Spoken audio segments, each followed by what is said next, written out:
So Marjorie Taylor Greene got kicked off of Twitter because she's awful. And of course, this has prompted a litany of conservative talking heads and politicians to shout about how this is proof that social media has a left-leaning bias and is actively censoring conservative voices. This is a pretty common narrative in the conservative persecution complex, the idea that the world is against them. Hollywood has a left-leaning bias, the news has a left-leaning bias, academia has a left-leaning bias, and social media has a left-leaning bias. There is no one more put upon or disenfranchised than the modern conservative. So let's try to quickly unpack that in a TikTok video. So starting with Twitter and social media, the place where Marjorie Taylor Greene was banned, does Twitter and the rest of social media have a left-leaning bias? Well, ask any left-leaning creators who work on social media and they'll tell you that that's not at all our experience. We get our stuff banned just as much as anyone else, if not more. And it's worse the more layers of marginalization you add to your identity. So it's worse for trans people, non-binary people, people of color, you know, the usual suspects. So at best, it seems like social media engages in equal opportunity censorship across the political spectrum. And at worst, it honestly seems like, if anything, social media has a right-leaning bias. Honestly, the amount of things that people on the right are able to get away with on social media is astonishing. It's crazy that it took this long for Marjorie Taylor Greene's account to get banned. Twitter has a 5 strikes rule about misinformation and guidelines violations. There's no way that was only the 5th time that she had tweeted something dangerously inaccurate. She tweeted that Kwanzaa was the holiday of a fake religion made up by a psychopath. She's in Congress and she tweeted that shit in the year 2021. I've got this problem on Twitter of writing pretty mean responses from time to time to people who leave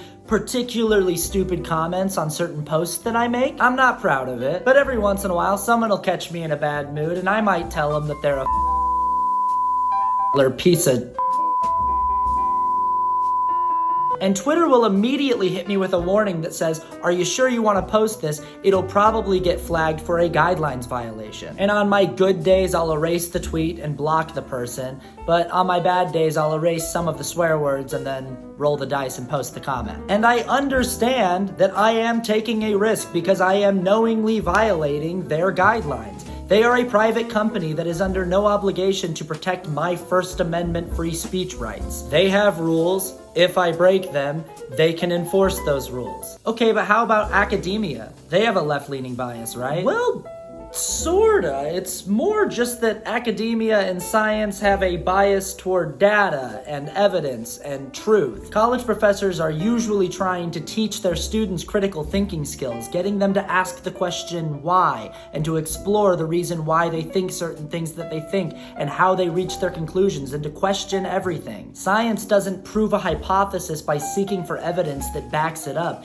It proves a hypothesis by trying to disprove it. And when you engage with that kind of process with integrity, removing as much bias as possible, it typically leads people toward more progressive conclusions and values. Not to mention that the vast majority of scientists across the globe don't really give a shit about American politics since, you know, they don't live there. When they report data on climate change or the pandemic, it's not so they can help Democrats win an election in Virginia. Okay, but Hollywood has a left-leaning bias. 90% of celebrities are liberals. And every time you watch one of their award shows, every single acceptance speech is used to preach liberal values on a nationally televised stage. This is open and shut, right? Again, it's like, yeah, but the reason for that is just because, in general, left-leaning people tend to make better art. And I personally think that the reason for that is because to make good art, you need to be a curious person, a compassionate person, a person with empathy.